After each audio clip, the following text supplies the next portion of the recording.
大家好，欢迎大家来到原来如此。今天我们来分享的话题是当今教会最悲惨的现象之一。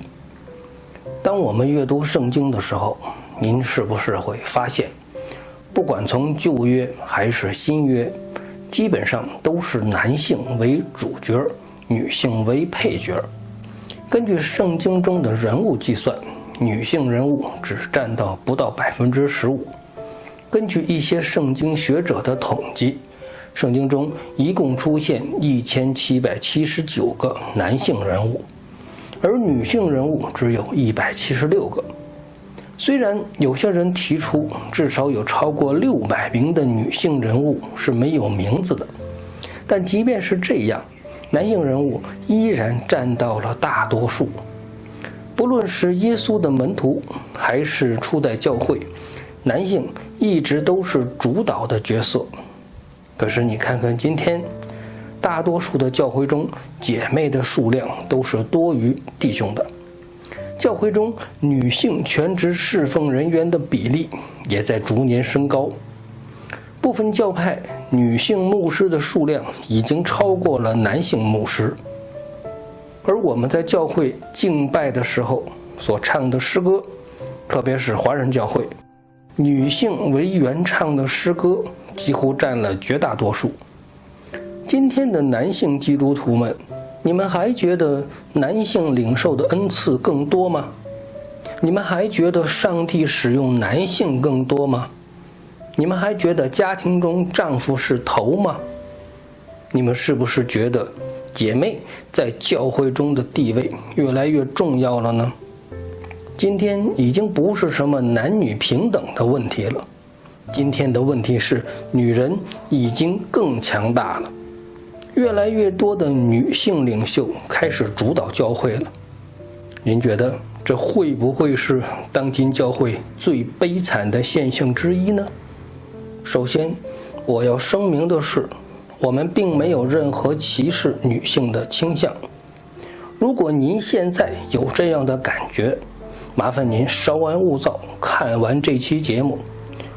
我想当你看完以后，你就会明白我到底想要说什么了。随着现代社会女性地位的不断提升，女性已经在社会越来越多的领域证明，女性一点都不比男性差。这个我非常的认同。原本很多属于男性的工作，由于女性的加入，使得这个行业发生了巨大的变化。比如巴士车司机，巴士车司机原本基本上是一个男性为主的行业，因为最初的巴士车又大又笨重，女性由于生理特点没有男性的力气那么大，驾驶巴士车是非常困难的。可是后来汽车技术的不断改进，各种机械助力、电子助力系统的应用，使得驾驶一辆巴士车和驾驶一辆私家车没有什么区别。而女性性格特质上的忍耐和细心的特点，使得女性驾驶的巴士车更加平稳，事故率也更低。这样，女性驾驶员比男性驾驶员更受欢迎。而另一个职业的改变，带给人类社会的震动就更大了，这就是教师这个职业。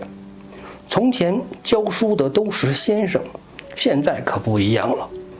几乎全世界所有国家的女性教师数量都是多于男性教师的。根据欧盟国家的统计，学前教育中97%的教师是女性，小学教育中82%的教师是女性，中学教育中63%的教师是女性，大学教育中男女教师大约是各占一半。而相对于总体教师的数量，女性应该占到70%到80%。所以大部分人可以确定的是，你从小是在女性的教导中成长起来的。而教师这个职业对一个人从小到大的塑造起着非常关键的作用。我们先暂且不提学习的事情，您是否认可，如果学校中女教师太多，学校中的男孩子一般都比较缺少阳刚之气，特别是亚洲国家。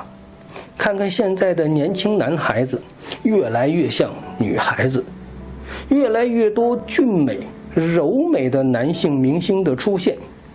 这个社会的审美已经发生了巨大的变化，肌肉男变得不吃香了，美男子越来越多了，甚至分不清是男是女才符合现代人的需求。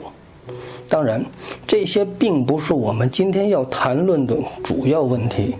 女性在社会中发挥更大的长处是好的，但我们也不得不看到，女性带给社会的后遗症也是比较严重的，而造成这一切的因素多种多样。今天我们只谈一部分最突出的因素。曾经有这样一间教会，做传道的夫妇经过多年的努力，终于可以独立开设教会了。之前是代职侍奉，现在要变成全职侍奉了。不过教会的男传道拒绝被按立为牧师，他希望上一级的机构按立自己的妻子，也就是师母，成为教会的牧师。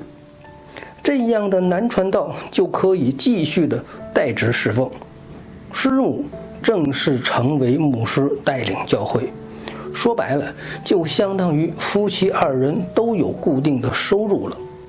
然而教会的师母显然没有更多牧养的恩赐，教会仍然主要靠她的丈夫来牧养，而丈夫是代职侍奉，自己的工作又比较繁忙，结果导致这间教会的聚会时间被严格的限制，少1分钟可以，但多1分钟是不行的，因为男牧师讲道完还有工作。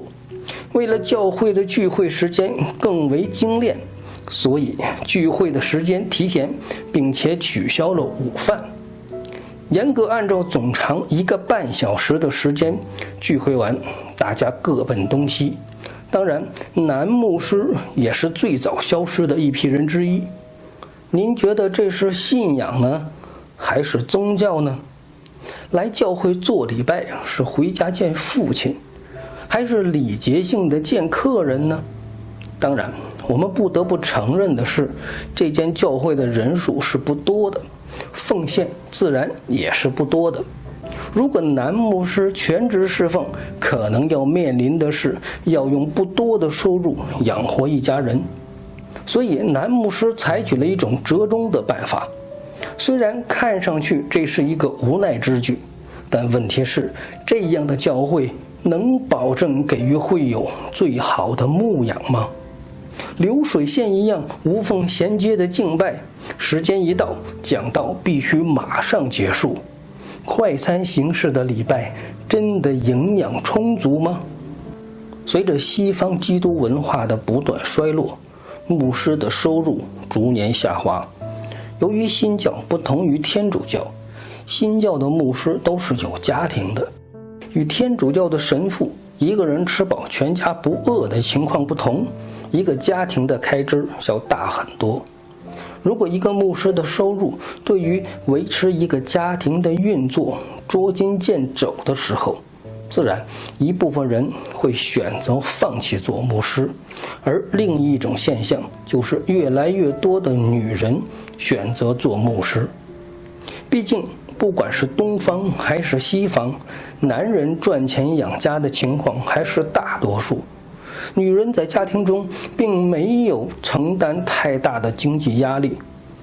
如果一个家庭中丈夫的收入中等，一个爱主的妻子完全可以选择全职侍奉，既能为主所用，还能补贴家庭，这不是很好的事情吗？或许你觉得我说的这种情况并不多，当然我也没做过统计。然而下面我说的这个您一定有所察觉。我们在教会敬拜的时候都会演唱很多的赞美诗，去除那些传统的赞美诗以外，近些年比较流行的赞美诗您是不是觉得绝大多数都是由女性原唱的呢？而且词曲作者也是女性居多，吕小敏、盛小梅，再到几乎每个教会都在大量使用的赞美之泉。由男性创作、男性演唱的赞美诗越来越少，相反，女性创作、女性演唱的赞美诗越来越多。教会中的敬拜越来越柔情似水，越来越完颜缠绵，阳刚、力量、宣告的元素不见踪影。为什么会这样呢？一方面，作为音乐创作者，也是需要经济收入的。而当今社会，一个专写赞美诗的音乐人，如果只靠着写赞美诗，能维持生计吗？特别是华人比较不重视知识产权，一些北美教会聚会演唱赞美诗的时候，都会给创作者从几十到几百美元的酬劳。但太多的华人教会从来没有为演唱赞美诗而向创作者支付费用，所以一个男性音乐创作者怎么生活呢？相反，女性音乐人往往没有养家糊口的压力，倒是可以全身心地投入音乐创作之中。所以，不管是女牧师的出现，还是女音乐人的兴起，看似都是社会现状造成的，然而这却是今天的人不断向世俗妥协的结果。他们有一颗爱主的心，但是在残酷的现实面前，信心却不见了踪影。今天我们所提及的，看似是教会中女性越来越被高举的问题，实则却是基督徒逐年没落的开始。当我们还在教会中尽情演唱的时候，你可曾想到，当代基督徒的信心有可能是史上最糟糕的一个年代？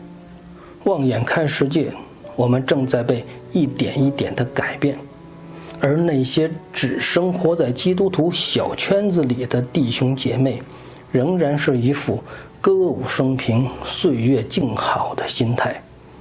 不要再自欺欺人了，这世上本就是有苦难的，只是因着我们在基督里有着无所畏惧的平安。当我们为了日用的饮食对现实低头的时候，你怎么可能有满足和喜乐？基督徒并不是只在会堂里欢呼亢奋，走出教会的大门就回归世俗了。